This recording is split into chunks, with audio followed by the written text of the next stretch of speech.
శివరాత్రి అంటే పూజలే కాదు, ఉపవాసం కూడా కాదు. ఇది ఆలయానికి వెళ్ళే రోజు కూడా కాదు. మరి ఏంటండి ఇది? నీ లోపల జరిగే రాత్రి. ఇలాంటి పూర్తి సమాచారం ఈ వీడియోలో తెలుసుకోబోతున్నాం. మీరు చూస్తున్నది ఎక్స్ప్లోర్ తెలంగాణ 6.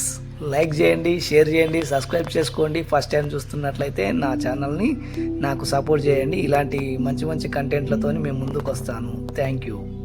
మనమందరం ప్రతి సంవత్సరము మహాశివరాత్రి జరుపుకుంటాం కదా, కానీ ఎందుకు చేస్తున్నాం?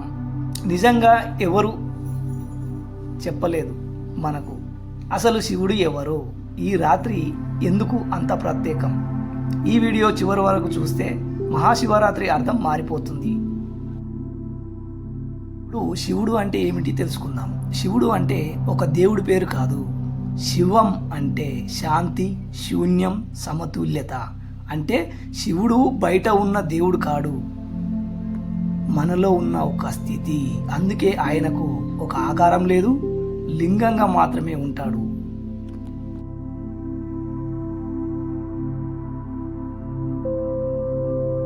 ఇప్పుడు శివలింగానికి ఉన్న నిజమైన అర్థం తెలుసుకుందాం. లింగం అంటే ఆకారం లేని శక్తి. సైన్స్ ఏం చెప్తుందంటే సృష్టికి ముందు అన్ని ఎనర్జీ మాత్రమే. ఆ ఎనర్జీకి చిహ్నమే శివలింగం. ఇది భక్తి కాదు, ఇది సత్యం. మహాశివరాత్రి అందుకే రాత్రి. ఇప్పుడు మహాశివరాత్రి ఎందుకు రాత్రి అంటే, ప్రతి పండగ పగటిపూట జరుగుతుంది, కానీ శివరాత్రి మాత్రం రాత్రి ఎందుకు జరుగుతుందంటే, ఈరోజు భూమి యొక్క శక్తి సహజంగా పైకి కదులుతుందంటారు. మన శరీరంలోకి శక్తి పైకి వెళ్ళేందుకు ఈ రాత్రి సహకరిస్తుందట.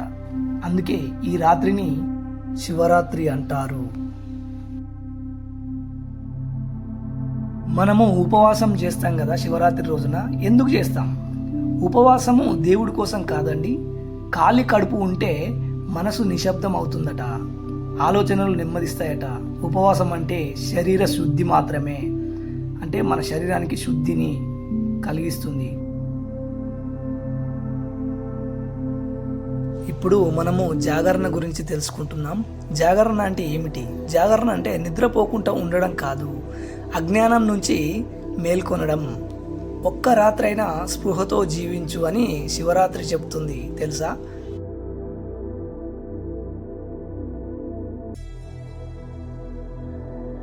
ఇప్పుడు సాధారణంగా పాలాభిషేకం అందరికీ తెలిసే ఉంది. పాలాభిషేకం ఎందుకు చేస్తారు తెలుసా? శివుడు సోమేశ్వరుడు, చంద్రుడు భావోద్గీతాలు. అంటే పాలు అంటే చల్లదనం, పాలాభిషేకం అంటే మనలోని కోపము, ఆవేశము చల్లబడాలని.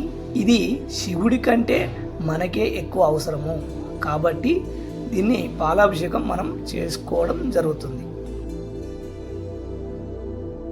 ఆలయానికి కాదు, లోపలికి అంటాం. ఎందుకు అంటే శివుడు అడవుల్లో ఉంటాడంటారు, శ్మశానాలలో ఉంటాడంటారు. ఎందుకంటే అతను బయట కాదు ఉండేది, లోపల.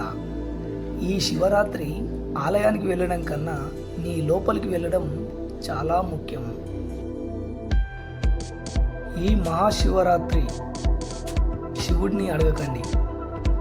కోపాన్ని వదిలేసి, భయాన్ని వదిలేసి, అహంకారాన్ని వదిలేసి నా రోజే అసలైన శివాభిషేకం.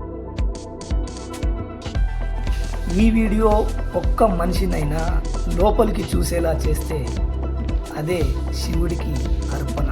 ఓం నమో శివాయ. ఈ వీడియో చూసి మీ అభిప్రాయాన్ని కామెంట్లో తెలియజేయండి. నచ్చితే లైక్ చేయండి, షేర్ చేయండి మీ ఫ్రెండ్స్కి అందరికీ. సబ్స్క్రైబ్ చేసుకోండి, వాళ్ళకు కూడా చెప్పండి. Thank you. ఇలాగే సపోర్ట్ చేస్తూ ఉంటారని కోరుకుంటున్నాను. Thank you to all.